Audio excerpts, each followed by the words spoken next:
One of the main finds that we've been getting from the post-medieval context, which is absolutely superb for dating, is all of these clay pipe bowls that we're getting.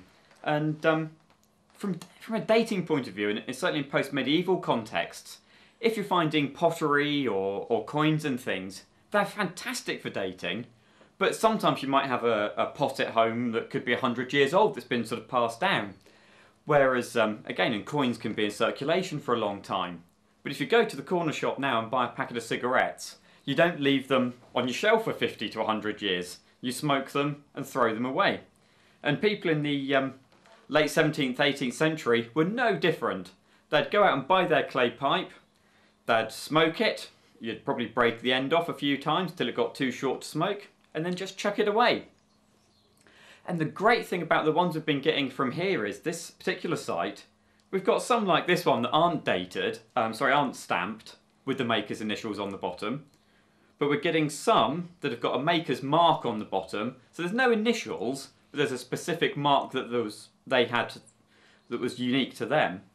But then we've got several examples of this type of pipe, which were made in Broseley over towards sort of Telford way. And the fantastic thing about the pipes made in Broseley is not just a mark on the bottom, they actually write the maker's name on here. So this one, we've got John Hartshorn, who was making in Broseley in the late 17th century from about 1650 to around about sort of 1680, 1690, there or thereabouts.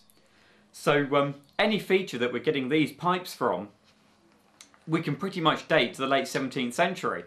And we seem to have no smoking on site. I mean, it's just no smoking site now even today, but there seems to be no smoking on site after 1700. So whoever was our smoker then either moved or gave up the habit. Well, numbers 1 to 3 are counter-relief medieval floor tiles. These were found in the demolition layers around the site, so we're not entirely sure which rooms or part of the building they were from. Well, number 4 is another example of a medieval tile we've found, although that's just a fragment of one, so it'd be nice to find the rest of the tiles so we can see what the pattern would have been like. Well, number 5 is a roof tile.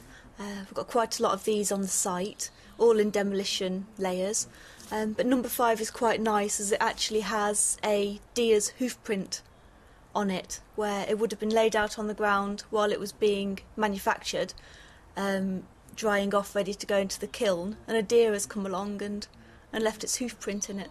Numbers 6 and 7 are 2 shots of the same glass. It's actually the bottom of the bowl of a drinking glass, and that would have been from the early 18th century.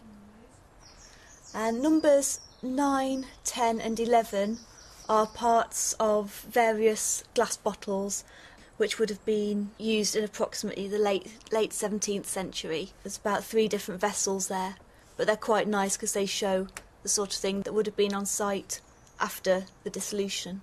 Number 8 is a much more recent piece of glass, probably the 20th century. We've only got a very small piece of that, and judging by the letters, it's possibly going to be from a lemonade bottle, which is a little more modern than the rest of the finds.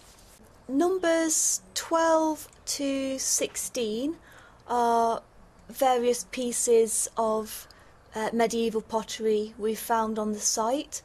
There's some Midland yellow in there, some what looks like Midland purple, and a very nice piece of a handle from a medieval jug. And it's probably from kilns just down the road in Nuneaton, that we need to take a closer look at that, as the fabric and the glaze can tell you exactly where it's from. So we'll just confirm that once we've had a look at the actual fabric itself.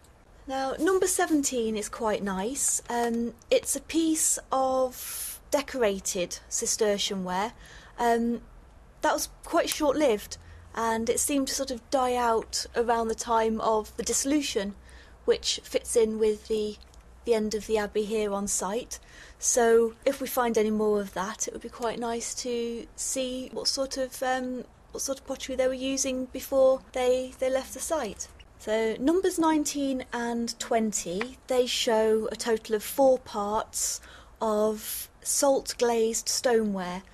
We did make it here in later times, but the first ones to appear were actually imported from Germany. They were imported from Germany in the 16th, 17th centuries. They're properly called Bartmann, but everybody knows them as Bellarmine jars or jugs or something like that. And they're actually decorated with a face, usually near the neck. We have 2 different faces on this site so far, so hopefully we'll find some more of those. And there's also one of the sherds shows a piece of a shield or a coat of arms of possibly a family or a manufacturer. We have to look into that, and hopefully we'll be able to find a reference to it so we can find out exactly where it was from or who it referred to. Numbers 21 and 22, just various pieces of post-medieval pottery that we had on the site. The site has always been occupied. It hasn't had a spate of being abandoned at all, so it's just nice to show that it has been occupied up until the present day.